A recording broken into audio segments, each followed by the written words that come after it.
जिहाद का सिर्फ एक मतलब है, गैर मुस्लिमों को कैसे काबू करो, उन्हें कैसे दबोचो, उन्हें कैसे मुसलमान बनाओ। ईमान लाने वालों को चाहिए कि वे ईमान वालों के विरुद्ध काफिरों को अपना संरक्षक मित्र न बनाएं, काफिरों के साथ दोस्ती नहीं। स्पष्ट, बिल्कुल स्पष्ट व्याख्या है। गैर मुसलमानों के बारे में किस हद तक जहर है इसका कल्पना कर सकते हैं। क्या जिस कुएं से काफिर पानी पीते हैं उससे पानी पीना जायज है? आप कल्पना कर सकते हैं कि इस्लाम क्या है। एक पढ़ा लिखा आदमी कैसे मुसलमान हो सकता है? नमाज के सिलसिले में जुमला सुनिए। अगर कोई आदमी अपने जिस्म को कई 22 से कम जगहों को धोता है तो क्या उसके द्वारा की गई नमाज जायज मानी जाएगी? अगर स्खलन वीर्य का ना होकर पेशाब का हो तो उस स्थिति में क्या करना चाहिए? क्या नालियों में बहता हुआ पानी पाक होता है? किसी हिंदू के दिमाग में कभी ये सवाल आया भी है कि नाली में बहता हुआ पानी पवित्र है या अपवित्र है? कितनी सुंदर सुंदर बातें इस्लाम में।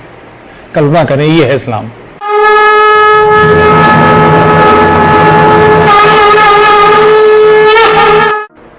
प्रणाम मित्रों, अभी कुछ दिन पहले जावेद अख्तर साहब और तारिक फतेह साहब के बीच में टीवी चैनल ने बहस कराई थी और जावेद साहब लगभग छा गए थे। छाने से अभिप्राय मेरा कि तारिक फतेह साहब उसमें बहस में लगातार कमज़ोर पड़े, उनसे पिछड़ गए। और उसका कारण ये नहीं था कि जावेद अख्तर बहुत पढ़े लिखे, बहुत ज़हीन आदमी हैं या तारिक फतेह साहब कमज़ोर हैं, मगर जिस ग्राउंड पे बात करनी है उसकी जगह किसी गलत ग्राउंड पर अगर आप खड़े होते हैं तो जाहिर है आपके पैर फिसलते हैं। जावेद अख्तर ने ये कहा कि वो औरंगजेब और बाबर की औलाद नहीं है, अकबर और जहांगीर की औलाद हैं। उन्होंने इस बात का भी जिक्र किया कि अलाउद्दीन खिलजी ने भूमि सुधार किए। मुद्दा जो बहस का था उसकी जगह और उसका कारण भी है। मुझे अभी कुछ बरस पहले की एक बहस याद आती है। पुणे में एक मीटिंग हुई थी। ऐसे कुछ मुसलमान जो मुर्तद हैं, जिन्होंने इस्लाम को छोड़ दिया है, नाम से मुसलमान हैं मगर इस्लाम के विरोधी हैं और बातचीत इस पर करते हैं, उनकी एक मीटिंग बुलाई गई थी। उसमें तकरीबन कोऑर्डिनेटर था मैं गया, मेरे साथ कुछ और लोग भी गए। तो मैंने अपनी ठहरने की व्यवस्था अलग की। उस प्रोग्राम में जिस समय पहुंचना था उसमें तकरीबन मैं आधे घंटे देर से पहुंचा। तो वहाँ खासी तनातनी का माहौल था। वो तनातनी उस वक्त नहीं खुली, अभी कुछ 15 दिन पहले ये बात खुली। उसमें कुछ लोग औरंगाबाद के हैं, कुछ लोग मनमाड के हैं, कुछ मुंबई के हैं, कुछ भोपाल के हैं, कुछ दिल्ली के हैं। गैर मुस्लिमों को इसका अंदाजा नहीं कि इस्लाम के अंदर, मुसलमानों के अंदर इस्लाम के विरोध में एक अच्छी खासी धारा है। उस धारा को मजबूत करने की कोशिश करने की जगह हम लोग उनको इग्नोर कर देते हैं या वो हम तक नहीं पहुंच पाते। तो खैर, वो जो साहब उस वक्त तनातनी का कारण था वो अब खुला। किसी बात पर बहस हुई तो वहाँ ये विषय आया कि रिलीजियस किताब जो उनकी हैं उस पर पैर रखकर खड़ा हो कोई, तब मानेंगे कि वो मुर्तद है, उसने इस्लाम छोड़ दिया है। तो मैं उस बहस में था, तो उन्होंने मुझसे कहा कि पहले आप गीता पर, वेदों पर पैर रखें। मैंने कहा वो क्यों? गीता पर, वेदों पर पैर क्यों रखूंगा? तो बोले मैं भी तो रख रहा हूं। मैंने कहा आप रखें, वो आपका मामला है। गीता और वेद कहीं वाजिबुल कत्ल, क़िताल फी सबीलिल्लाह, अल्लाह की राह में जिहाद करो कि भगवान के नाम पर तलवारें चलाओ, गले काट दो, जो हिंदू नहीं हैं, जो आर्य परंपरा को नहीं मानते उन्हें जान से मार दो, ऐसी कोई बातें तो नहीं करते। तो इन किताबों पर पैर क्यों रखा जाएगा? आपको अपने दीन में, मजहब में रिफॉर्म करना है, उसकी चीजें आपको गलत लग रही हैं तो उससे आपको बाहर आना है। उसकी वजह से मैं अपनी राष्ट्रीयता, अपना विश्वास क्यों छोड़ दूंगा? मैं तो लगातार रेक्टिफाई करता ही आ रहा हूं। जैन परंपरा जिसे हम कहते हैं, बौद्ध परंपरा जिसे हम कहते हैं, मूलतः जो सनातन परंपरा है इसमें रेक्टिफिकेशन ही तो है। जो जो चीजें गलत थी, आखिर सती प्रथा कोई बड़े पैमाने पे नहीं थी, वो तो मूलतः आई इसीलिए थी कि आक्रमणकारियों ने बाहर के जो विदेशी हमलावर थे उन्होंने हमारे किले लूटने के बाद जो महिलाएं पुरुष बचते थे उन लोगों को, बच्चों को गुलाम बनाने का, उन्हें यौन दासी बनाने का, लौंडी बनाने का कार्य किया। इसके चलते कि इस मृत्यु से भी अधिक अपमानजनक ये जीवन है, लोग अपने आप को होम कर लेते थे, अग्नि संस्कार कर लेते थे, अपना जीवित जल जाते थे। हमने उससे बाहर निकाला ना समाज को, जहां मैं पैर क्यों रखूंगा? यही मामला है। जावेद अख्तर अपने आप को क्लेम करते हैं कि वो एथीस्ट हैं, तो उनको उनके एथीज्म को चैलेंज करना था। जिस वक्त वो कह रहे हैं कि हम बाबर और औरंगजेब की औलाद नहीं, हम अकबर और जहांगीर की औलाद हैं, तो एक बात समझने की है कि मैं फलाने साहब मेरे पिता हैं मगर वो जो मेरे दादा हैं मैं उनका पोता नहीं हूं। इसका क्या मतलब है? बात ही बेतुकी है। और फिर लोग इस बात को नहीं जानते कि इतिहास में जहांगीर का नाम जिस नाते बदनाम है, बुरा आदमी, वो ये था कि उसने शेख अहमद सरहिंदी के कहने पर सिखों के जो 5वें धर्मगुरु अर्जुन सिंह जी थे उनका कत्ल किया था। शहीदी कोई 9वीं पातशाही की नहीं हुई है, 5वें गुरु की भी शहीदी हुई है। ये जहांगीर का काम था, जिसको बहुत सभ्य माना जाता है। 1606 ईस्वी में उन्हें लाहौर के किले में कैद किया गया था, जहां उन्हें यातनाएं देके मारा गया। और इस हत्याकांड का जिक्र तुझके जहांगीरी में भी है। तो ये बात साफ साफ अपने को समझ में तो आनी चाहिए। तो जावेद अख्तर साहब को दबोचने का, घिरने का तरीका ये नहीं था जो वो कर रहे थे। सवाल इसका नहीं है कि अलाउद्दीन खिलजी ने भारत में सुधार किए कि नहीं, उसने टैक्सेशन को ठीक किया कि नहीं। सवाल इसका है कि अलाउद्दीन खिलजी होता कौन है टैक्सेशन ठीक करने वाला? मैं अपने मकान की मरम्मत करने के लिए किसी को, राज को, मजदूर को बुलाता हूं, वो 6-8 आदमी आकर दीवार की मरम्मत करते हैं, काम करते हैं और फिर मकान में घुस जाते हैं, कब्जा कर लेते हैं। तो क्या ये बात औचित्यपूर्ण? मैं कहूं कब्जा तो ठीक है मगर उन्होंने दीवार बहुत अच्छी बनाई, मेरे कमरे बहुत सही बना दिए। अलाउद्दीन खिलजी के बाप का था हिंदुस्तान।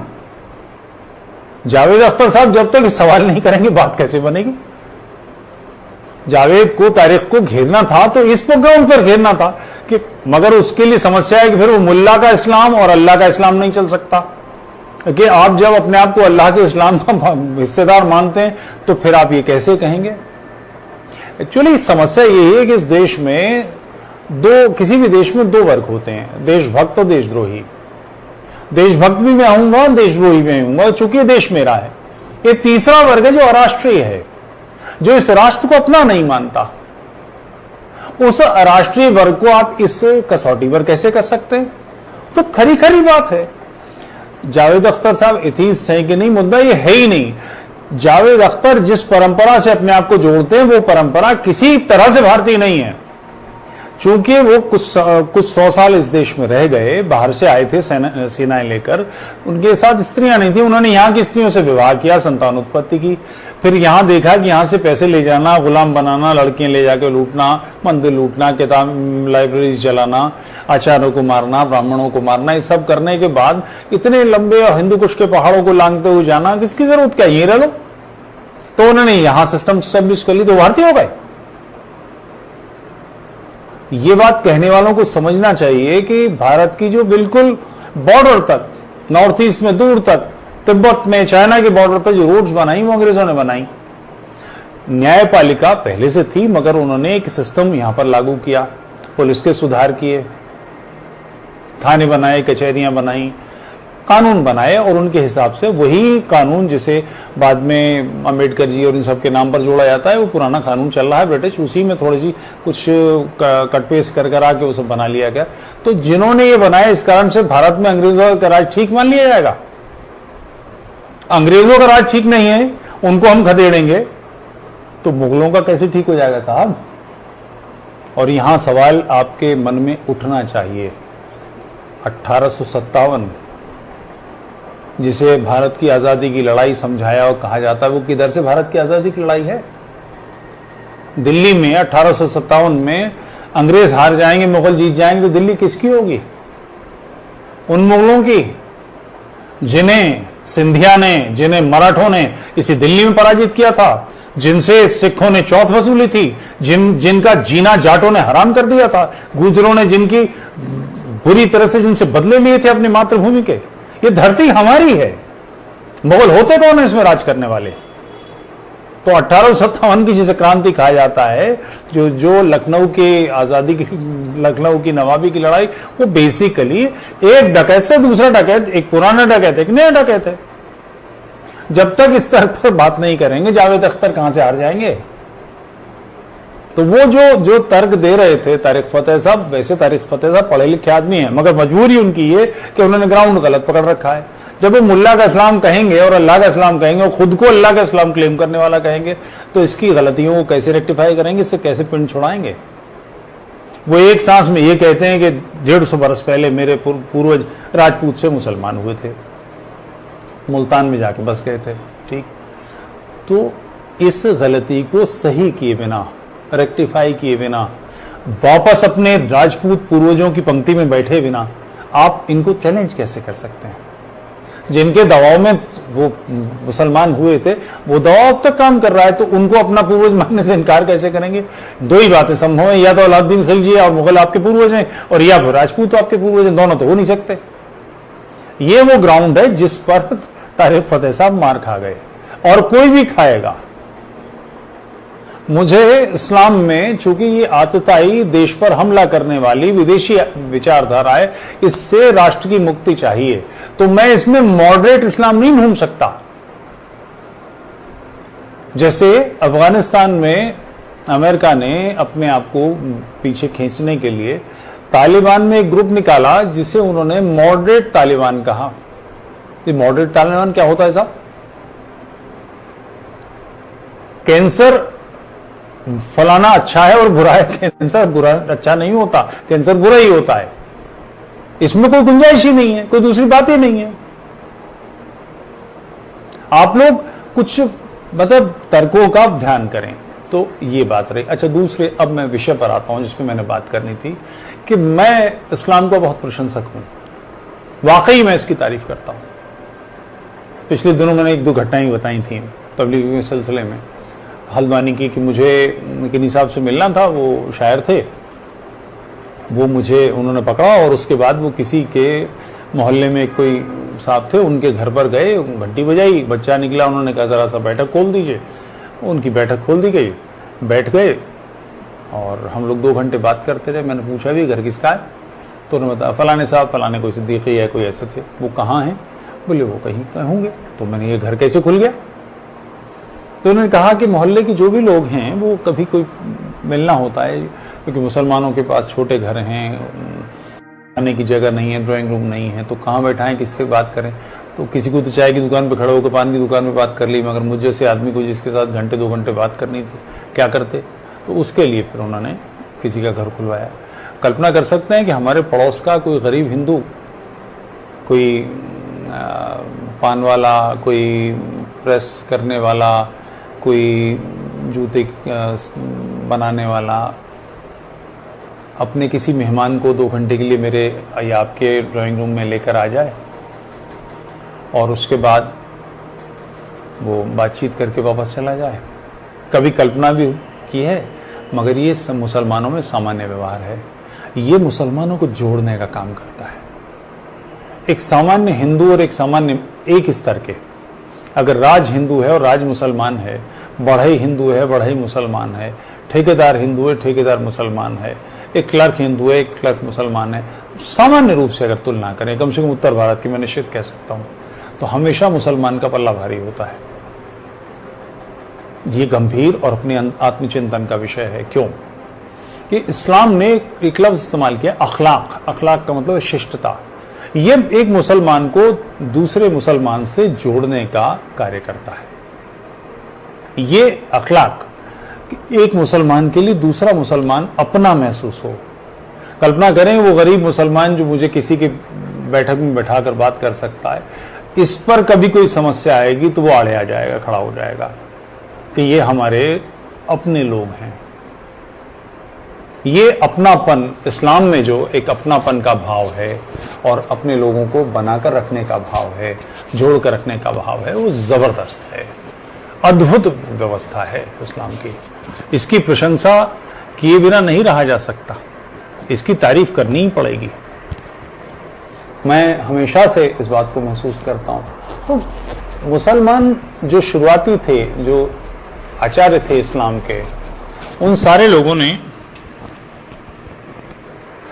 प्रारंभ से इसकी व्यवस्था की कि मुसलमान एक समूह बने, अनपढ़, जाहिल, बेपढ़े लिखे, नाकारा लोग कहते हैं, मगर किया क्या? इस्लाम की शुरुआत के 20-25 साल में सारा जो ये ईरान और ये सारा इलाका है, मिस्र, लीबिया, सारा उन्होंने इस्लाम के अधीन कर लिया। लफंगे, लड़ाकू, लुटेरे, डकैत, चोर, बेईमान सब इस किस्म के लोग इकट्ठे कर लिए। मदीन से ही होने शुरू हो गए थे, मगर उनको एक जीवन दर्शन दिया, जो जीवन दर्शन लगातार काम कर गया। आज भी ऐसा होता है कि मुसलमान दुनिया में कहीं परेशान होते हैं तो कहीं से कोई खुतबा आता है, तो कहीं जुमे की नमाज में उसके खुतबे में बहस होती है, तकरीर की जाती हैं। कभी सुना है आपने कश्मीर में हिंदुओं पर परेशानी हुई? ऐसा नहीं उनकी मदद नहीं हुई। 47 में विभाजन हुआ तो उसके बाद जो पंजाब से, बंगाल से लोग आए थे, सारे मंदिर, धर्मशालाएं, आर्य समाज, लोगों ने बिल्कुल खोल दिए, सब लोगों की व्यवस्था दी गई। गांधी ने तो चूंकि जो मुस्लिम दिल्ली के घराने थे जिसमें वो लोग जाकर ठहरे उनके खाली पड़े हुए घरों में, तो उस पर अनशन पर गांधी बैठ गए। नतीजा उन लोगों को निकाला गया पुलिस के जरिए, तो उनकी व्यवस्था हुई ना, नहीं तो मर गए होते ठंड में। सारी व्यवस्था समाज ने की, मगर उसके बावजूद उस समाज का द्वंद्व, अगर पेशावर से, सियालकोट से, लाहौर से, कराची से हमारे बंधु लुटपिट कर आ रहे हैं, जवाब देंगे साहब, छोड़ेंगे नहीं, ये भाव, उसके लिए बेचैनी बुनियादी शर्त है कि हमारे अंदर बेचैनी हो, कि हमारे लोग, पीड़ा उन्हें दी जा रही है, कष्ट दिया जा रहा है, इस नाते वो हिंदू हैं, वही उनके और हमारा साम्य है, ये हमें नहीं आता। उसके लिए इस्लाम एक बड़ी व्यवस्था करता है। 5 वक्ता नमाज, तौहीद, हज, रोजा, ज़कात, ये जो 5 उन्होंने नियम बनाए, उस नियम ने इतने बड़े पैमाने पर, और ये बातें ऐसी हैं कि कई बार इनको बड़ा गलत सलत समझा जाता है, जब इनको पढ़ते हैं तो समझ में नहीं आता। तो इस्लाम के शुरुआती दिनों से, बल्कि जो मदीना में पैगंबर पहुंच गए थे उसी जमाने से, इस्लाम का जो मूलभूत लक्ष्य था वो आंतरिक तलाश नहीं है। इसे लोग कहते हैं ना जिहाद असगर और जिहाद अकबर, के बड़ा जिहाद तो ये अपने अंदर की चीजों को बदलाव लाना। कोई माइकलाल हमें 2 उदाहरण कहीं हदीस में दिखा दे जिहाद अकबर का ये मतलब है, ये मतलब हमें बेवकूफ बनाने के लिए दिया जाता है, कहीं इसका कोई उल्लेख नहीं है। जिहाद का सिर्फ एक मतलब है, गैर मुस्लिमों को कैसे काबू करो, उन्हें कैसे दबोचो, उन्हें कैसे मुसलमान बनाओ। उन्होंने कभी आंतरिक तलाश की ही नहीं। उसका सदैव से लक्ष्य राज्य की स्थापना, उसको मजबूत करना और उसका विस्तार है। और इसके साथ साथ जीवन के कुछ नियम दिए गए। तो उसके शुरुआती दिनों से ही जो इल्हाम, सो कॉल्ड इल्हाम है मोहम्मद के, उस पर और जो उसने बातें की, उनकी पड़ताल, उनकी छान फटक, इस पर एक प्रतिबंध था। शुरुआत से ही कोई बात करेगा तो उसको गला काट दिया जाएगा। हमेशा से ये होता ही रहा है और कोई नई बात नहीं है। मोहम्मद ने नमाज कायम करने की व्यवस्था दी। मैं कुरान की एक आध आयत आपको पढ़ के सुनाता हूं। ये सूरा अल बकरा 2 नंबर का सूरा, उसका 39 नंबर, उनका 43 नंबर की आयत है। नमाज कायम करो, ज़कात दो और झुकने वालों के साथ तुम भी झुको, यानी मुसलमान जो नमाज पढ़ते हैं उनके सामने। दूसरों की व्यवस्था, जो लोग अल्लाह की बात नहीं मानते, यानी कुरान को नहीं मानते, मोहम्मद को नहीं मानते, जो इस्लाम को नहीं मानते, उनके लिए, और अल्लाह के राह में उन लोगों से युद्ध करो जो तुमसे युद्ध करें, और सीमो लंघन करने वाले न बनो। ये सफाइयां दी गई हैं। ईमानदारी की बात है कि गैर मुस्लिमों के लिए तलवार का रास्ता। 191 नंबर सूरा अल बकरा 2 नंबर की, 2 नंबर की जो सूरा है उसमें देखिएगा अध्याय में, और उनको जहां कहीं पाओ कत्ल करो। ये कुरान की बड़ी साफ सी व्यवस्था है। सूरह अल बकरा की 216 नंबर की आयत है, तुम पर युद्ध फर्ज किया गया और वो तुम्हें अप्रिय है। हो सकता है कि एक चीज तुम्हें बुरी लगे और वो तुम्हारे लिए अच्छी हो, और हो सकता है कि एक चीज तुम्हें प्रिय लगे और वो तुम्हारे लिए बुरी हो। अल्लाह जानता है, तुम नहीं जानते।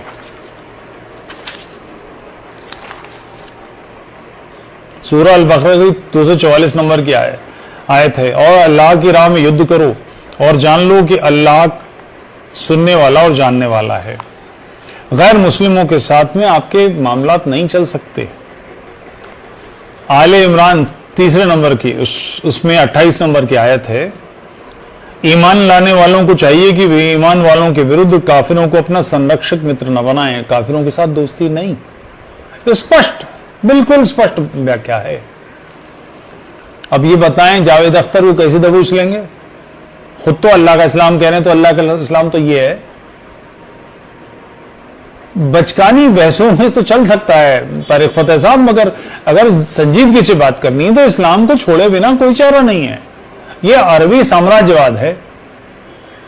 आप माफिया को उससे बचना भी चाहें, उसको रद्द भी करना चाहें और खुलकर कहें भी नहीं, ऐसा कैसे हो सकता है?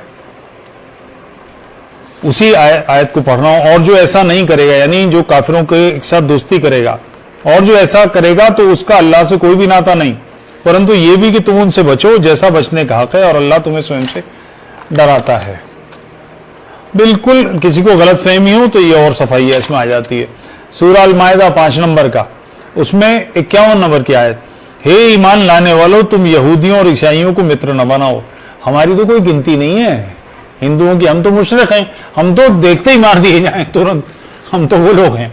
ईसाई यहूदियों को जिन्हें वो अहले किताब मानते हैं उनके लिए कह रहे हैं। ये आपस में एक दूसरे के मित्र हैं, और जो कोई तुम में उनको मित्र बनाएगा वो उन्हीं में से होगा। निसंदेह अल्लाह जुल्म करने वालों का मार्ग नहीं दिखाता। सूरह अल माइदा 33 नंबर की आयत, जो लोग अल्लाह और उसके रसूल जो धरती में बिगाड़ पैदा करने के लिए दौड़ धूप करते हैं, उनकी सजा यही कि बुरी तरह कत्ल किए जाएं या सूली पर चढ़ाए जाएं, उनके हाथ और उनके पांव विपरीत दिशाओं में काट डाले जाएं। ये है इस्लाम। ऐसी विचारधारा को स्टैब्लिश कर दिया। बिल्कुल ही असभ्य, किसी के भी गले से कैसे उतरेगा कि जिसे हम जानते नहीं, जिससे परिचय नहीं, जिसका हमसे कुछ लेना देना नहीं, उसको हम क्यों मार दें? क्यों उसकी बीवी को लूट के अपनी यौन दासी बना लें? क्यों उसके बच्चों को गुलाम बना के बेच दें? इसका आधार मंच में बदलाव है। ये सब भी मुसलमानों ने, उस काल के आचार्यों ने ये सब किया, मगर मैं इसका प्रशंसक हूं। धर्म के लिए, राष्ट्र के लिए ये हमारी क्षमता होनी चाहिए कि हम ऐसा कर सकें। जो राष्ट्र के विरोधी हैं, धर्म के विरोधी हैं, उनके प्रति हमारा यही रुख होना चाहिए। फिर जब मैं ऐसा सोचता हूं तो मैं ऐसा क्यों नहीं करता कि मैं मुसलमान नहीं बनता? और उसका कारण ही है कि हम कुछ भी करें, मानवता कहां मार दें। आप मुझसे सहमत नहीं हैं, मैं आपको तर्क से पराजित करूंगा। और भारत की तो परंपरा है शास्त्रार्थ की। गीता बेसिकली कृष्ण और अर्जुन का संवाद ही तो है, जिनके साथ खेलकर बड़े हुए नर नारायण कहते हैं, मत मानिए नर नारायण, मगर दो पुराने मित्र तो हैं, और इतने अभिन्न मित्र हैं कृष्ण और अर्जुन कि शुरू से जब अर्जुन संकट में आए, वनवास में थे, तो भी कृष्ण मिलने जाते रहे उनसे। बिल्कुल जो युद्ध की प्रारंभ होने वाला है किसी क्षण, उस क्षण में भी तर्क वितर्क हो रहा है, प्रश्न उत्तर किए जा रहे हैं।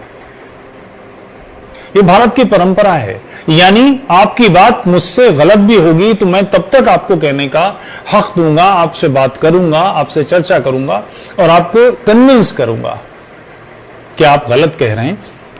मैं आपका सर नहीं फोड़ने वाला हूं। ये भारत की परंपरा है। भगवान बुद्ध ने जो उस काल की देशना थी, वैसे पुरानी जितनी मूर्तियां हैं भगवान बुद्ध की देखेंगे तो सब में वो जनेऊ पहने हुए, त्रिपुंड लगाए हुए, कर्मकांड करते हुए दिखाई देते हैं।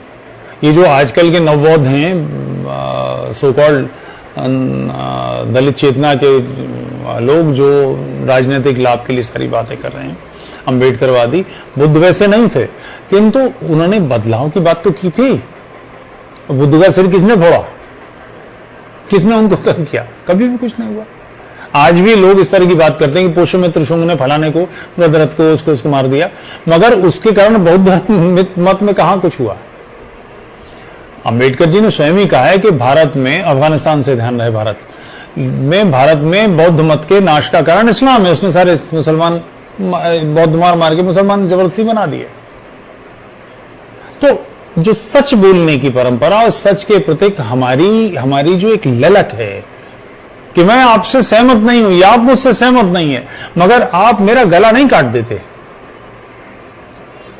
तो ये जो ह्यूमैनिटी है, जो मानवता है हमारी, वो कहां ले जाएं हम?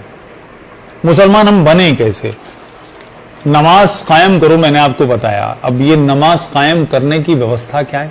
कैसे करें? नहीं करेगा तो क्या होगा कोई? इसके लिए इस्लाम ने लगातार की व्यवस्थाएं की हैं। मुल्ला है ना, वो ये काम करते हैं। नमाज कायम करो तो कौन नमाज पढ़ा सकता है, इमाम कौन बन सकता है, इस पर जो व्यवस्था है ये बताएगा कौन कि ये होना कैसे। इसके लिए मुल्ला हैं और वो फतवे देते हैं। हम उनसे प्रश्न पूछते हैं। फतवे बेसिकली संसार की सारी बातों पर इस्लामी दृष्टिपात है कि इस्लाम किस चीज को गलत और सही समझता है। जैसे हलाल की बात है ना, तो लोग कई बार समझते हैं हलाल का मतलब है मांस। नहीं, हलाल का मतलब है वो चीजें जो इस्लाम की दृष्टि से उपयुक्त हैं और जो इस्लाम के हिसाब से ठीक नहीं है वो हराम, उसका और कुछ लेना देना नहीं है। तो अब इस पर नमाज कौन पढ़ाए? इमाम पढ़ाए। नमाज इमाम कैसा होना चाहिए, इस पर जो सुंदर सुंदर बातें फतवों में हैं वो आपकी जानकारी में होनी चाहिए। जैसे फतवा रिजविया में एक बात कही गई है कि शरीयत में ऐसे कपड़े पहनना हराम है जो काफिरों और मुसलमानों के फर्क को मिटा देते हैं। एक मुसलमान को मुसलमान दूर से लगना चाहिए। बड़े भाई का कुर्ता और छोटे भाई का पजामा, घुटने से थोड़ा नीचे तक का पजामा, और एक ऐसा कुर्ता जिसमें एक आदमी और साथ लेके पहनो तो फिट आए, वो पहने, दाढ़ी बढ़ाए, दूर से दिखाई देना चाहिए कि वो मुसलमान है। सच्चा मजहब ये कहता है कि ऐसी पोशाक पहनना जिसका रूपाकार फिरंगियों के या काफिरों की पोशाक से मिलता जुलता, वो कुफ्र है। एक मुसलमान को ऐसे कपड़े सीने की भी मनाही है जो दूसरी कौम से जुड़े हों, जैसे पैंट, अंग्रेजी टोपी, जैकेट वगैरह। ये फतवा रिजविया है। अब कुछ बहुत सुंदर, और मेरी बात कहीं किसी को अशिष्ट लगे तो इसके लिए शुरू से ही क्षमा चाहूंगा, मगर बोलना तो पड़ेगा। अब ये वो सवाल पूछे गए, कितने सुंदर सवाल हैं, और उस मानस को समझिए, उस समाज को समझिए जो ऐसे सवाल पूछता है। क्या कोई व्यभिचारी नमाज करा सकता है? या जो लौंडेबाजी करने का अपराधी हो? अब ये जो मदरसों को पढ़े हुए हैं वहां तो ये सामान्य व्यवहार है। मदरसों में 10 बार 20 बार इस तरह की बातें आई हैं। पाकिस्तान में एक मदरसे में आग लग गई थी तो छोटी उम्र के बच्चे ऊपर जल के मर गए थे कि उन्हें बंद करके रखा गया था कि बड़े बच्चे उनके साथ व्यभिचार न करने लगे। ये सामान्य व्यवहार है वहां पर।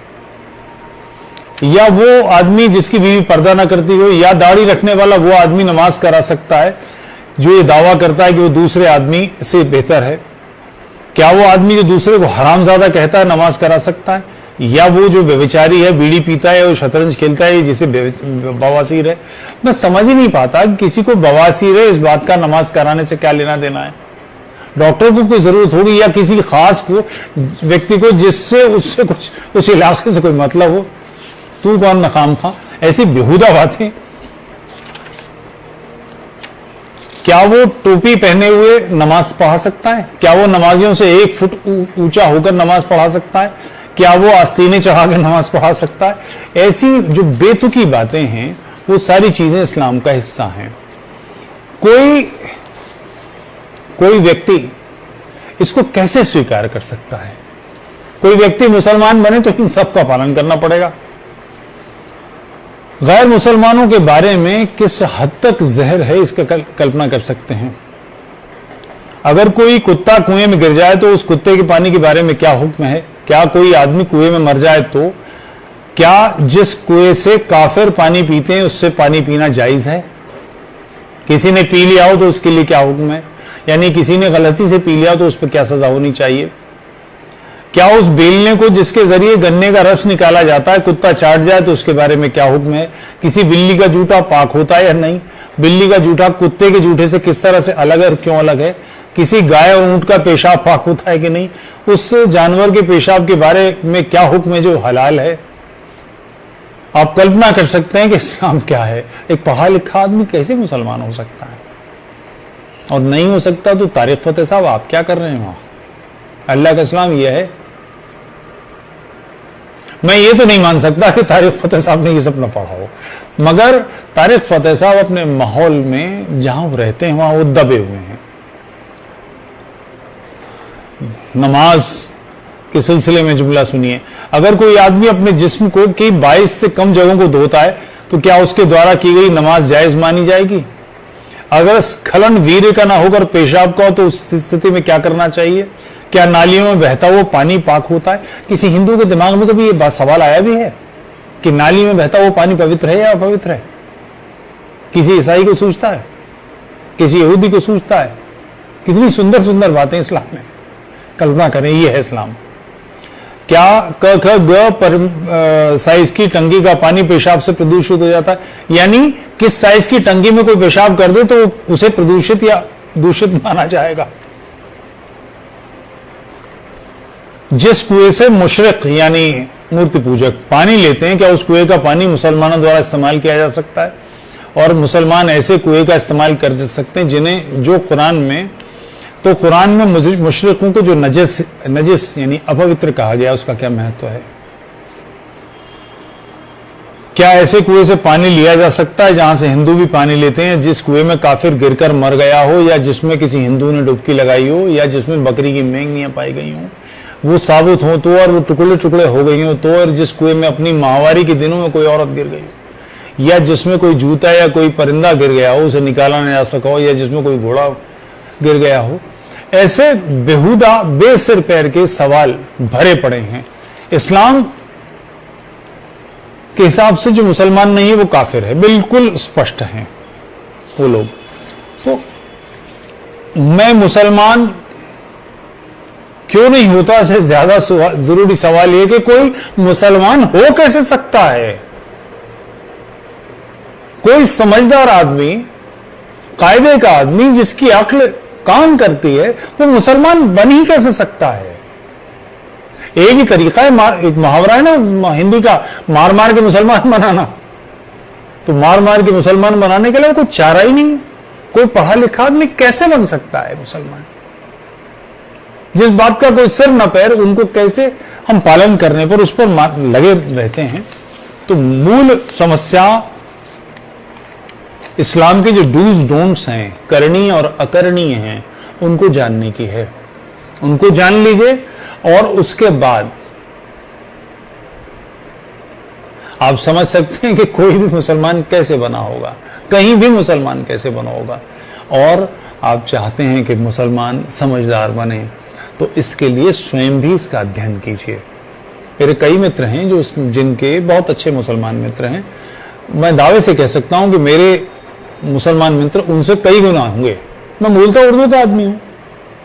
एक आदमी की जो सामान्य साइकोलॉजी कहती है कि एक आम आदमी 50 से 60 अधिकतम लोगों को याद रख सकता है, उनके नाम ध्यान कर सकता है।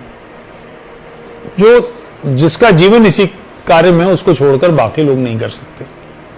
तो मुझे तो नाम से पुकारने वाले पाकिस्तान में 50-60 से ज्यादा हैं जिनसे मेरी फोन से बात होती है। मेरे बहुत मित्र हैं, मगर उनकी आत्मीयता को कभी भी इस्लाम का व्यवहार नहीं समझना चाहिए। जैसे मैं दुष्ट हो सकता हूं, व्यभिचारी हो सकता हूं, मगर मेरे व्यभिचारी होने का अर्थ हिंदू व्यभिचारी होते हैं या धर्म व्यभिचारी होता है, ये नहीं होता। वो व्यक्तिगत बात है। ऐसे ही मुसलमान जो अच्छी प्यारी बातें करते हैं, या कैसे कुछ उदाहरण मिल जाते हैं, ये कश्मीर का फलाना मुसलमान ऐसा है या वहां का मुसलमान ऐसा है। हमारे कई मित्र हैं। जिस वक्त बाबरी मस्जिद, बाबरी ढांचा डिमोलिश हुआ, मैं जानता हूं ऐसे मुसलमानों को जिन्होंने कहा कि मुस्लिम शासनकाल में हिंदुओं को अपमानित करने के लिए मंदिरों को तोड़कर उन पर मस्जिदें बनाई गई थी। आज हिंदुओं ने ढा दी, तो उसमें गलत क्या है। ये सामान्य न्याय है। ऐसे मुसलमान हैं, ऐसे बहुत से मुसलमान हैं जो ऐसा सोचते हैं, सामने नहीं आते उसी कारण से जिस कारण से उनके पूर्वज मुसलमान हुए थे, कि आतंक का साया है। और आतंक का साया हम चाहते हैं कि राज्य दूर करे। वो कैसे करेगा? 20 करोड़ लोगों में अगर इस तरह के 5 लाख भी लोग हैं, 10 लाख भी लोग हैं और ये वोकल हैं, ये अपने समूह में, समाजों में, मैं कई बार इस्लामी लोगों के बीच में बात करने गया हूं। जितना मैं आपसे बात कर रहा हूं, ये मैं बोलता हूं, मुझसे ज्यादा वो उधर बोलते हैं और सब सुनने वाले उनके बिरादरी के, खानदान के, पड़ोस के मुसलमान होते हैं। मुस्लिम मोहल्लों में रहते हैं, जामिया में रहते हैं, तुर्कमान गेट पे रहते हैं, उनके बीच में बैठकर बातचीत होती है। तो उन मुसलमानों को मजबूत करना, इस्लामी नेतृत्व जो बुरा है उसको बदल के इनको सामने लाना, ये हम कर सकते हैं। और दूसरे, इन पर होता क्या है कि ऐसा कोई मजबूत बनता है तो किसी ने कोई बदतमीजी कर दी, उसके साथ खड़े होना, उसको मजबूत करना, ये हमारी जिम्मेदारी है। इस्लाम की समस्या का हल करना है तो ये अनिवार्य है, मेरे पास कोई विकल्प नहीं है। इग्नोर करने से नहीं होगा, सवाल करने से और प्रतिप्रश्न करने से नहीं होगा, खरे खरे बात करनी पड़ेगी। ये करते रहिए, निश्चित समझिए इस समस्या का समाधान होगा। और संघ के जो पहले सरसंघ चालक थे पूजनीय डॉक्टर जी, उन्होंने एक बात कही थी, याचि देही याचि डोला, इन्हीं आंखों से, इसी देह से मैं इस राष्ट्र का की विजय देखूंगा। भगवती भारत माता जगत जननी के सिंहासन पर बैठकर सारे संसार को ज्ञान देगी, मगर इसमें मेरी व्यक्तिगत जिम्मेदारी है। जब तक इस्लामियों को वापस नहीं लाएंगे, कल्पना करें कि 5 करोड़ आंखें भारत की, यानी 2.5 करोड़ लोग ये सपना देखने लगें और इसमें लग जाएं कि हम 2 मुसलमानों को, म्लेच्छों को, जो हमारे पूर्वज, हमारे ही अपने घर के लोग थे और हमसे बिछड़ गए, उनको वापस लाएंगे। मेरे जीवन का लक्ष्य 2 लोगों को वापस लाना है, अनिवार्य कार्य, ये मैं करूंगा। एक शुद्ध पर अश्वमेध यज्ञ का पुण्य मिलता है, परम पवित्र कार्य है ये। जीवन का लक्ष्य मान लें, पड़ोस का कोई व्यक्ति, मेरे बेटे का कोई मुसलमान दोस्त है, मेरी बेटी की मुसलमान दोस्त है, मेरे कोई मित्र हैं, उनका बच्चा है, कोई सब्जी वाला है, कोई डॉक्टर है, कोई गरीब परेशान है, बढ़ई है, जो भी है, कभी मुझसे उदास होकर कहता है कि सर मैं बहुत परेशान हूं, बहुत दुखी हूं, मेरी हालत बहुत खराब है, घर के लिए मैं कुछ करना चाहता हूं, नहीं हो पा रहा। यार ऐसा कर, तू 6 या 8 मंगल को हनुमान जी के मंदिर में जाके कुछ नहीं, केवल ₹1.25 का प्रसाद चढ़ा, 5 लड्डू चढ़ा, बीज बोइए। सब्जी वाले से आर्थिक बहिष्कार की बातें तो हो रही है, बचकानी है, करिए। आर्थिक बहिष्कार कर दिया, ठीक, मगर उसको रास्ता कोई दिया, मैं तो उससे सब्जी नहीं खरीदूंगा, ठीक, या हमारे मोहल्ले में हम सब्जी नहीं बेचने देंगे, ठीक बात, मगर तू अगर अपने घर लौट आया तो तेरे परिवार की जिम्मेदारी मेरी, मैं तेरे माता पिता की जगह, मैं और मेरी पत्नी, मेरे हमारे सारे पड़ोसी, हर व्यक्ति तेरे से सब्जी खरीदे, हमारी जिम्मेदारी। घर आ वापस, अपने पूर्वजों की पंगत में बैठ, जहां का है। ये क्या अरबी कार्टून बना फिर रहा है? इसके अंदर ये विचार डालिए, लगातार लगिए, ये एक पीढ़ी में नहीं लगेगी, मगर लक्ष्य समझ लीजिए, राष्ट्र की विजय का एकमात्र लक्ष्य है कि हम समाज में कैसे इस बात को एक चौकन्ने बाज की तरह, बाज झपट्टा मारता ना और तेजी के साथ में जमीन पे चलते हुए किसी भी जानवर को दबोच लेता है, किसी भी परिंदे को दबोच लेता है, उसके लिए वो 1 मील दूर से देखता है, ताकता है उसको, उसके बाद फिर गोता लगाता है। 5 करोड़ आंखें, 5 करोड़ हाथी काम करने पर लग जाएं। ये व्यक्ति जो शुद्ध होगा, इसको मैं गोत्र दूंगा, इसका पिता मैं बनूंगा, इसकी आर्थिक चिंता, इसके बच्चों की चिंता, इसके भविष्य की चिंता मेरी निजी जिम्मेदारी। मेरे एक बेटा है, नहीं, मेरे 2 बेटे, एक बड़ा बेटा, एक छोटा बेटा, उसकी जिम्मेदारी मेरी। लग जाइए इस कार्य में बड़े पैमाने पर, इग्नोर मत कीजिए। अगर ये आपने किया, ये हमने किया, तो निश्चित सफलता मिलेगी। तो सवाल इसका नहीं कि मैं मुसलमान क्यों नहीं होता, तुम क्यों हो गए, सवाल ये है तुम कैसे कन्विंस हो। बस इतनी बात कीजिए कि ऐसा काम, ऐसी चिंतन, ये सोच तुम्हारे गले से कैसे उतर गई। मुझे लगता है कि आज के लिए पर्याप्त है, मैंने जितनी बात करनी थी आपसे, और आप सबका आभारी हूं कि आपने समय दिया। इस विमर्श को फैलाइए,